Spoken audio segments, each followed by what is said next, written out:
चल सन्यासी मंदिर में। अगर ये विकास या काम करते तो ये 2013 का मुद्दा आज हरा ना करते, लोगों के दिलों में खाई पैदा ना करते। गोरखपुर से सन्यासी हारेगा, फर्जी सन्यासी हारेगा, वर्ड इसके लिए यूज कर रहा हूँ मीडिया वालों, फर्जी सन्यासी। फिर इनके प्रवक्ता कहते हैं सुधांशु त्रिवेदी, देखा हमने चौधरीयों की चौधराहट खत्म कर दी बड़े बड़ों की, ठीक है।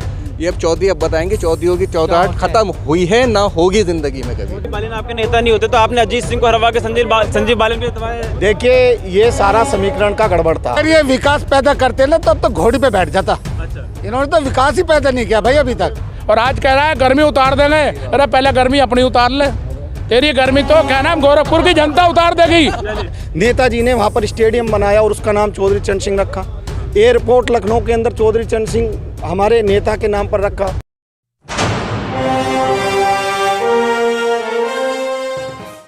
नमस्कार दोस्तों, मैं सुमित यादव, आप देख रहे हैं द सुनामी का चुनावी सफ़र। और इस समय हम लोग कचहरी में मौजूद हैं, मेरठ में मौजूद हैं, मेरठ कचहरी में हैं, बार एसोसिएशन के सामने हैं। और यहाँ पे इन लोगों से बात करेंगे जो वकील यहाँ पे मौजूद हैं कि वकीलों का रुख किस तरफ है। 10 फरवरी को पश्चिमी उत्तर प्रदेश के 58 सीटों पर वोटिंग की जानी है। क्या माहौल पश्चिमी उत्तर प्रदेश का है, मेरठ के लोगों का माहौल है, मेरठ में 7 सीटें हैं, 7 सीटों पर क्या माहौल है, ये यहाँ पे जो वकील हैं इनसे जानने और समझने की कोशिश करेंगे कि किसका माहौल, किसकी सरकार उत्तर प्रदेश की जनता बनाना चाह रही है, किसकी तरफ पश्चिमी उत्तर प्रदेश का रुख है, किसको अपना मुख्यमंत्री बनाना चाहते हैं, किसको। और 10 मार्च को नतीजे हैं, कौन विराजमान होगा लखनऊ की कुर्सी पर, ये 10 मार्च को नतीजों में पता चलेगा। लेकिन फिलहाल कुछ जायजा हम लोग लेने की कोशिश कर रहे हैं कि किसकी तरफ रुख है, क्या माहौल है। तो जी साहब, क्या नाम है आपका? अनिल कुमार जंगाला, पूर्व महामंत्री, मेरठ बार एसोसिएशन मेरठ। क्या माहौल है सर? माहौल तो आज की तारीख में यह है, प्रदेश बचाओ भाजपा भगाओ। भाजपा के भगाने से बच जाएगा। जाली भाजपा गई भाजपा, भाजपा के जाने से प्रदेश बच जाएगा। भाजपा ऐसे जागी। मैं ये बता रहा हूँ कि मेरठ कैंट की सीट, आप ये देखिए मेरठ में 7 सीटें हैं, और ये जो मेरठ कैंट की सीट थी ये हमेशा भाजपा पर रही। अब की बार पहली बार आप ये देखेंगे कि कैंट की सीट भी गठबंधन जिसकी प्रत्याशी राष्ट्रीय लोकदल की है वो जीत रही हैं। ऐसा क्यों लग रहा है आपको? इन्होंने अंत की तार दी भाई, भाजपा वालों ने अंत की तार दी। लूट में, खचोट में, मार में, पीट में, गुंडागर्दी में हर थाने बेच रखे इन्होंने। आज तक यहाँ के मुख्यमंत्री के विधायक नहीं कुछ सुनते हैं, तो यहाँ थानेदार तो पैसे लेकर आए हैं, उन्हें पैसों से मतलब है। किसी विधायक की नहीं सुनी जा रही, किसी कार्यकर्ता की नहीं सुन जाए। जनता त्रस्त हो चुकी है। ये लोग तो कह रहे हैं लेकिन भ्रष्टाचार मुक्त उत्तर प्रदेश कर दिया। अभी आपने देखा नहीं कि 13 महीने तक किसान दिल्ली को घेरो पड़े रहे। किसी को क्या नाम जी भ्रष्टाचारी कह रहे, किसी को आतंकवादी कह रहे, किसी को माओवादी कह रहे हैं। कितने मान ली बात, कितने मान ली, हाथ जोड़ के माननी। हाथ जोड़ के मोदी ने कहा मैं कान पकड़ता हूँ, माफ कर दो मेरे बाबा, मुझे माफ कर दो, समझ गए नहीं। और आज ये देखिए उत्तर प्रदेश का मुख्यमंत्री कंकर खेड़े गलियों में घूम रहा। वोट तो मांगेंगे, वोट ऐसे मांगे करते। जब हम कैराने में वोट मांग रहे थे, जब चौधरी अजीत सिंह वोट मांग रहे थे और जयंत वोट मांग रहे थे, तो इसने मंच से कहा था कैराने के थे, देखिए बाप बेटा दोनों भीख मांग रहे। अरे हमने तो भीख मांग ली, वोट की भीख मांग रहे हैं, तुम्हें प्रदेश से बाहर कर देंगे। ये 10 मार्च को जो है गोरखपुर भी नहीं रहने देंगे। चल सन्यासी मंदिर में। सन्यासी का मंदिर तो गोरखपुर में ही है। गोरखपुर में जालेगा। अब की बार पहली बार 5 साल मुख्यमंत्री के पद पर रहने के बावजूद गोरखपुर से सन्यासी हारेगा, फर्जी सन्यासी हारेगा। वर्ड इसके लिए यूज कर रहा हूँ मीडिया वालों, फर्जी सन्यासी। फर्जी क्यों है? ये सारी झूठ बोलता है सुबह से लेकर शाम तक। आप गठबंधन का समर्थन कर रहे हैं, अखिलेश जो खुद बाबा बोलते हैं। कौन सा जी? बाबा बोलते हैं। मैं ऐसा कह रहा हूँ झूठा बाबा। ये अंतर क्या है वो नहीं कह सकते, उनकी मर्यादा है। अच्छा। हम थोड़ा सा मर्यादा से बाहर भी आ रहे हैं कि वकील हैं, देख लेंगे मर्यादा भी कैसी हो। समझ गए, नहीं समझ गए। और दूसरी चीज़, मैं आप मीडिया वालों से हाथ जोड़ कर एक प्रार्थना करता हूँ कि आप देश के चौथे स्तंभ हो। समझ गए जी? ये जो मीडिया है ये चौथे स्तंभ में आता है। आपको तो ईमानदारी की बात कहनी चाहिए। और गोदी मीडिया गुण गान लग रहे, आंख नीचे रखी, कौन जा रहा कौन आ रहा, मोदी है मोदी। अरे मोदी है तो मुमकिन, मोदी है तो मुमकिन है ये सन्यासी जाएगा अपना वहीं से वापसी जा रहा है। जी साहब, योगी जी कह रहे हैं गर्मी उतार देंगे सबकी। देखिए योगी जी स्पेशली भैया गर्मी उतार देंगे, वो तो गर्मी उतारने को आया, पर हम ठंड चढ़ा देंगे। हम इन्हें लिहाफ उड़वा देंगे, लिहाफ। वो तो क्या गर्मी उतार देंगे। समझ गए, समझ गए। एक दिन की बात सुनिए, पार्लियामेंट का निकालिए। पार्लियामेंट में निकालिए। यही आपका योगी। मैंने 10 मिनट तक रोता है देखा कि मुझे मार देगी। कौन मार देगी? मायावती मार देगी मुझे बचा लो। इसके आंसू नहीं पूछे थे पार्लियामेंट के अंदर। मैंने वो सारी पार्लियामेंट की देखी है उस टाइम का। और आज कह रहा है गर्मी उतार देंगे। अरे पहले गर्मी अपनी उतार ले। तेरी गर्मी तो क्या नाम गोरखपुर की जनता उतार देगी। गोरखपुर की जनता अब की बार योगी की सारी गर्मी उतार देगी। और गर्मी में क्या होगा? ये लुंगी खोल कर सिर पर धर लेगा, डांस करेगा। दोबारा आ रहा है आपके पास, तो और कुछ लोगों से भी बात कर लें। जी सब क्या कह रहे हैं? जी मेरा कहना ये है कि जो ये बात करते हैं, जिस तरह से कहते हैं कि मैं आपको बर्फ लगा दूंगा, मुजफ्फरनगर या बागपत के लोगों को किया है, क्योंकि मुजफ्फरनगर और बागपत एक क्रांतिकारी विचारधारा वहाँ पर होती है और ये मोस्टली जाटों के लिए किया गया है। और मैं तो यहाँ तक कहूँगा कि ये जो बर्फ़ की बात है ये राकेश टिकैत के लिए कही गई है और ये सीधा जो जाट बिरादरी है उसको हर्ट करती है। और मुख्यमंत्री जी को ऐसी भाषा का इस्तेमाल नहीं करना चाहिए था। तो जाट बिरादरी किस तरफ है? देखिए, जाट बिरादरी अपने गठबंधन के साथ, अपने नेता के साथ है। जयंत चौधरी जी आज हमारे नेता हैं, हम उसके साथ हैं। संजीव बालिन आपके नेता नहीं है? नहीं, देखिए वो हमारे नेता नहीं है, वो सांसद हो सकते हैं, वो मंत्री हो सकते हैं, ये बात सही है। हम इस बात को कभी डिनाई नहीं करते कि वो सांसद नहीं है, वो सांसद हैं, वो मंत्री हैं, केंद्रीय मंत्री हैं वो। संजीव बालिन आपके नेता नहीं होते तो आपने अजीत सिंह को हरवा के संजीव बालिन को। देखिए, ये सारा समीकरण का गड़बड़ था। अगर हम उस समय कांग्रेस से गठबंधन ना करते या बहुजन समाजवादी पार्टी से गठबंधन न करते तो शायद आज ये केंद्र की सरकार ना होती। वो लोग जो मायावती या कांग्रेस का वोटर था, जैसे हम देखते हैं कि कांग्रेस का जो एमएलए होते हैं, आप चाहे गोवा के अंदर देख लीजिए या मध्य प्रदेश के अंदर देख लीजिए, तो कांग्रेस का जो वोटर है और कांग्रेस का जो एमएलए होता है वो सीधा डायरेक्टली बीजेपी का होता है। वो बीजेपी के लिए काम करते हैं जीतने के बाद। तो उस वोटर ने कहीं ना कहीं चौधरी साहब को हराया था उस समय में। और इस बार हमारा गठबंधन, क्योंकि जयंत जी का जो गठबंधन है वो अखिलेश जी से, तो जयंत चौधरी को भी हरवाया था। देखिए वो भी यही कारण था। हम फिर कह रहे हैं कि अगर हम बसपा और कांग्रेस से गठबंधन ना करते तो हम दोनों अपनी सीटें जीते, बल्कि तीसरी सीट में। समीकरण ठीक है। देखिए, इस बार बहुत अच्छा समीकरण है। जो यही कहते हैं आज ये जाट करें, 17% यहाँ पर जाट है। लेकिन जाट चली जयंत चौधरी से एक बार खुश हो सकता है, लेकिन अखिलेश यादव से जाट तो आज भी नाराज है। नहीं, कौन कहता है नाराज है? हम अपना गठबंधन के साथ हैं, हम सारे गठबंधनों पर टिकट दे। आज मुजफ्फरनगर की बात कर रहा है। कौन कह रहा है? कोई जाट नहीं है, वो इक्का दुक्का हो सकते हैं। हम ये बिल्कुल नहीं डिनाई करते कि कोई जाट आज बीजेपी को वोट नहीं दे रहा। कुछ जाट में जश्न मना रहे थे अखिलेश यादव यहाँ पे। नहीं, क्यों नहीं मनाएंगे? सैफई क्या कोई ऐसी अछूत जगह है? पाकिस्तान के अंदर है। सैफई में जश्न नहीं हो सकता? जश्न हो सकता है। अगर गोरखपुर का विकास हो सकता है तो सैफई का क्यों नहीं हो सकता विकास? बात विकास की है। देखिए, सैफई एक कभी गांव हुआ करता था, आज वो एक तहसील है। तो ये सीधी बात नेताजी की है। नेताजी ने वहाँ पर स्टेडियम बनाया और उसका नाम चौधरी चरण सिंह रखा। एयरपोर्ट लखनऊ के अंदर चौधरी चरण सिंह हमारे नेता के नाम पर रखा। तो कौन कहता है कि हम उससे खिलाफ हैं? चौधरी साहब के अनुयायी थे मुलायम सिंह यादव जी ने इसीलिए तो वहाँ पर एक स्टेडियम का चौधरी चरण सिंह नाम रखा था। पश्चिमी उत्तर प्रदेश में चुनाव, मैं बात करता हूँ अब मेरठ की, क्योंकि आप लोग कल से आए हो मेरठ से। हमारे यहाँ पर 140 बसें हुआ करती थी जो JNURM के तहत 10 साल पहले आई थी। आज ख़त्म हो गई वो। 10 इलेक्ट्रॉनिक बसें मात्र चल रही हैं, जबकि 10 साल के अंदर जनसंख्या 1.5 गुना बनती है। बिल्कुल स्टेटिक्स के डाटा ये कहते हैं। हमारे यहाँ पर कोई विकास नहीं हुआ, सारी लोकल सड़कें टूटी पड़ी हैं।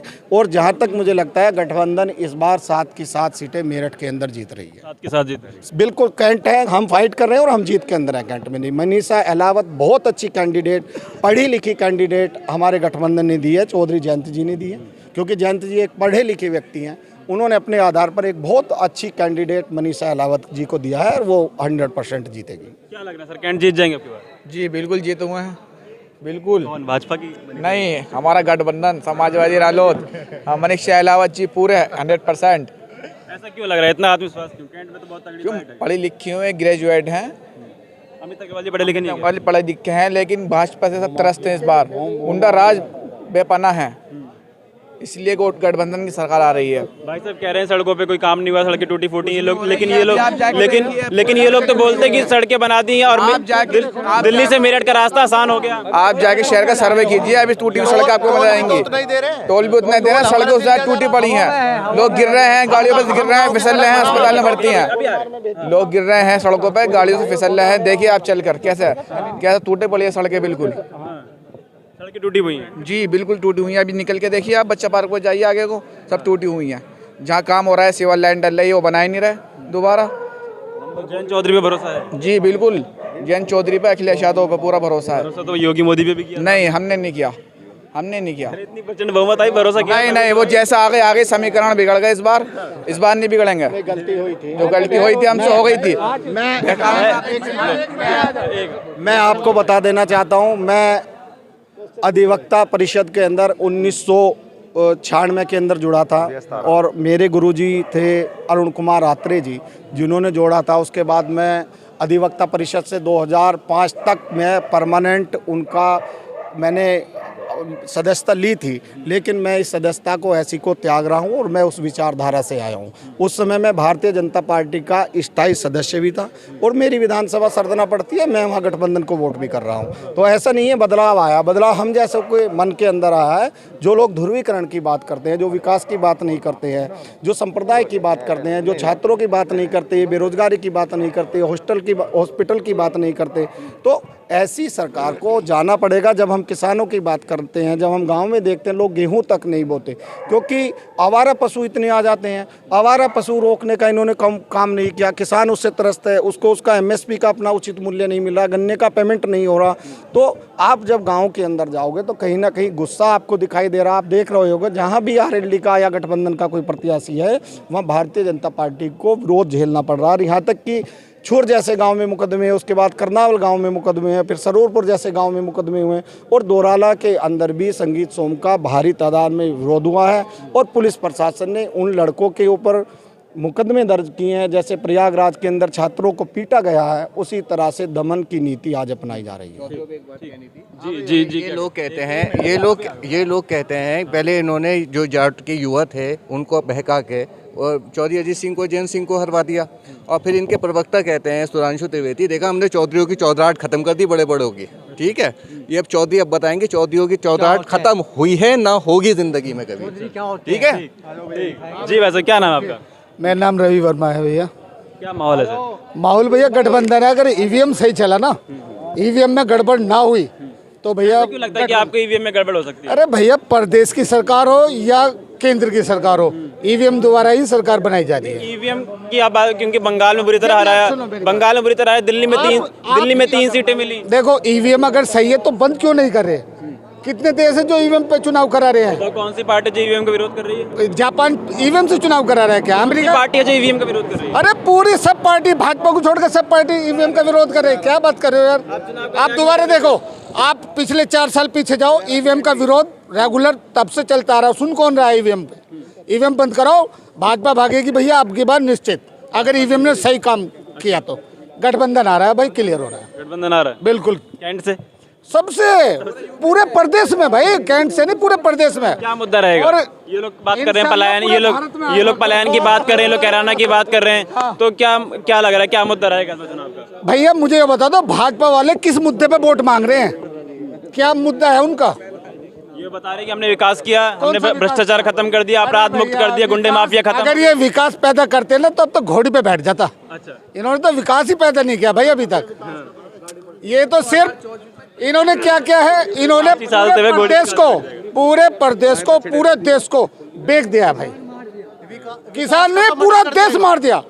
विकास तो इन्होंने खत्म ही कर दिया। 15 लाख रुपए खाते में आ गए सबके, वो भी आ गए।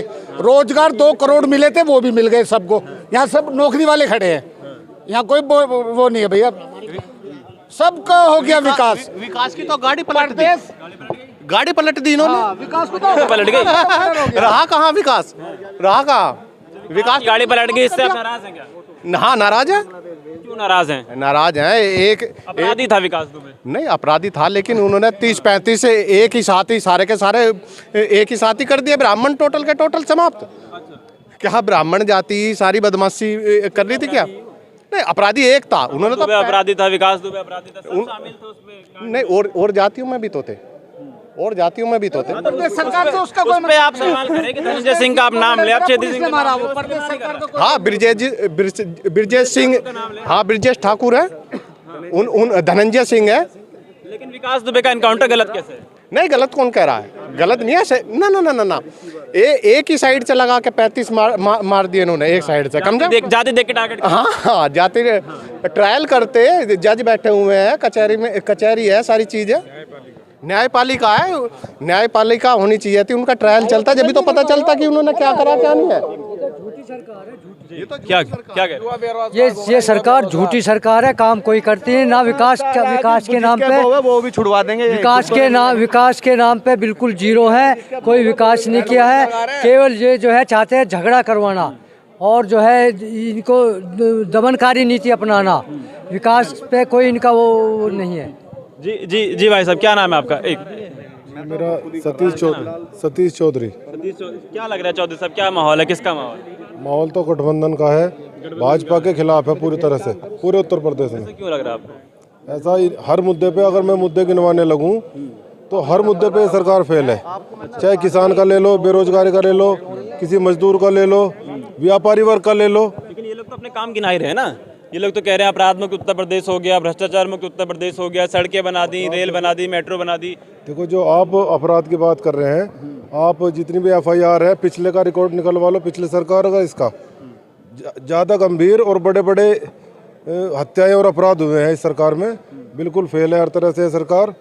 और सबसे बड़ी बात है, जिस सरकार के मंत्री का बेटा सरेआम दिन दाड़े और किसानों को के ऊपर गाड़ी चढ़ा किसानों की हत्या कर रहा है, इससे बड़ा अपराध और क्या हो सकता है? आज तक किसी मंत्री के बेटे ने या किसी मंत्री ने आज तक हिम्मत नहीं की कि किसान के विरोध में एक शब्द भी कह दे। किसान किस तरफ? सरेआम गाड़ी चढ़ा रहे हैं किसानों पे, तो बताओ इससे बड़ा और अपराध क्या हो सकता है? तो किसान किस तरफ है, क्या विकल्प है? विकल्प अखिलेश यादव है, जयंत चौधरी हैं। प्रियंका गांधी विकल्प क्यों नहीं? प्रियंका गांधी देखो ऐसा है, अभी वो फाइट में नहीं है। अब आज का मतदाता इतना बेवकूफ़ नहीं है। मायावती तो सबको पता है, बेचारी, उनको मामला खराब कर रखा है। मायावती ही सहायता करेंगी भाजपा की। मायावती सहायता करेंगी? हाँ जी, अगर मायावती पे वोट बट जाएंगी या प्रियंका गांधी पे बटेंगी तो सीधा सीधा भाजपा को फायदा होगा। और आज का मतदाता इतना बेवकूफ़ नहीं है कि अपनी वोट गड्ढे में डाल लेगा। इन्हें हरवाने का काम करेगा जहाँ भी जो इन्हें हराता होगा। और आज के समय में ये हमारा आपको भी लगता है कि इसमें मुद्दा जो है दब जा रहा है, जो विकास के मुद्दे हैं, जो काम के मुद्दे, वो दब जा रहे हैं? जो वोटर है वो इस तरफ भाग रहे हैं कि हमें भाजपा को हराना है तो हम चाहे किसी को जिता दें। देखो, काम के मुद्दे केवल भाजपा सरकार दाब रही है, विकास के मुद्दे भाजपा सरकार दाब रही है। अखिलेश जी और जयंत जी और किसानों की और विकास की बात कर रहे हैं, इनमें कौन सा? अब कवाल वाला का भी 2013 में कोई कांड हुआ था। अब लगातार सभी चैनल बार बार ऐसे मुद्दे उभार रहे हैं, काम तो इन्होंने किया नहीं। अगर ये विकास या काम करते तो ये 2013 का मुद्दा आज हरा ना करते, लोगों के दिलों में खाई पैदा ना करते। तो एक आखिरी सवाल मेरा ये है कि मैं वही बात कर रहा हूँ, वोटर जो है वो विकास की बात नहीं कर रहा। मेरा सवाल आप समझिए कि वोटर क्या बात कर रहा है कि हमें भाजपा को हराना है। वोटर ये रोजगार की बात कर रहा है ना, किसी चीज की बात। भाजपा को इसलिए तो हराना है ना, रोजगार के और हर तरह के अवसर इन्होंने खत्म कर दिए हैं। इनका ये पता नहीं है, इनका कुछ, ये जो भाजपा के लोग हैं जो शीर्ष पदों पे बैठे हैं, मुझे तो ऐसा लगता है कि इनका भारत से कुछ पिछले जन्म की दुश्मनी निकाल रहे हैं लोग। हाँ, वास्तव में या तो ये रावण रहे होंगे पहले, श्रीलंका के राजा, लंका के राजा रावण, या तो वो दुश्मनी मोदी जी निकाल रहे हैं इस देश से। इस देश को इतना गड्ढे में धकेल देंगे अगर यहाँ की जनता ने इस बार अगर गलती कर दी। ये उत्तर प्रदेश है, उत्तर प्रदेश इनका हार का द्वार शुरू हो जाएगा उत्तर प्रदेश से। अगर जनता ने थोड़ी सी भी गलती कर दी तो ये पूरे देश को भुगतना पड़ेगा। आज के दौर में जनता समझदार है, सही डिसीजन लेने के लिए बिल्कुल तैयार खड़ी है। एक मिनट में मेरा कहना यह है, इस समय जो नैरेटिव और परसेप्शन की लड़ाई चल रही है वो दो है। यूपी के अंदर एक पक्ष है बीजेपी जिताओ और दूसरा पक्ष है बीजेपी हराओ। बाकी कोई मुद्दा मुझे यूपी के अंदर नजर नहीं है। वही तो मैं भी सवाल कर रहा हूँ कि बाकी मुद्दे फिर दब गए ना। बाकी मुद्दे बिल्कुल दब गए हैं। जो लोग, ऐसा नहीं होना चाहिए, लेकिन बीजेपी को हराने के लिए उन लोगों की तादाद ज़्यादा है जो बीजेपी को हराना पसंद करते हैं, और उसमें कांग्रेस और बसपा इसलिए कहीं ना कहीं बहुत ज़्यादा पीछे छूट चुकी है। चलिए ठीक, बहुत शुक्रिया सर आपका।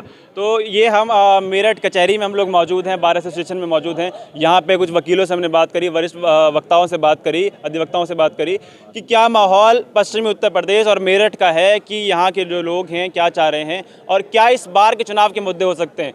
बीजेपी लगातार कैराना पलायन मुजफ्फरनगर दंगे की बात कर रही है। योगी जी लगातार बात कर रहे हैं कि हम गर्मी शांत कर देंगे, अब शिमला मई जून में भी सर्दी का एहसास दिलवाएंगे, गर्मी हटा देंगे। तो क्या मुद्दे हैं, मुख्यमंत्री की क्या ऐसी भाषा होनी चाहिए, तमाम मुद्दों पे बात होगी, क्या रोजगार की बात भारतीय जनता पार्टी करेगी, मुद्दे क्या हैं इस बार के चुनाव में, और जो वोटर है, जो युवा है, जो किसान है, जो वकील हैं, डॉक्टर हैं, जो व्यापारी हैं, उनके दिमाग में, उनके जहन में क्या रहेगा 10 फरवरी को जब वो वोट देने जाएंगे, उसको हम जानने और समझने की कोशिश कर रहे हैं और आपको बताने का प्रयास कर रहे हैं। तो फिलहाल ये वीडियो मैं यहाँ से ख़त्म कर रहा हूँ। आप लोगों से मुलाकात होगी दूसरी वीडियो में किसी और जगह से कुछ और लोगों के साथ। तो जुड़े रहे हमारे साथ, देखते रहे सुनामी। तब तक नमस्कार, खुश रहें, स्वस्थ रहें।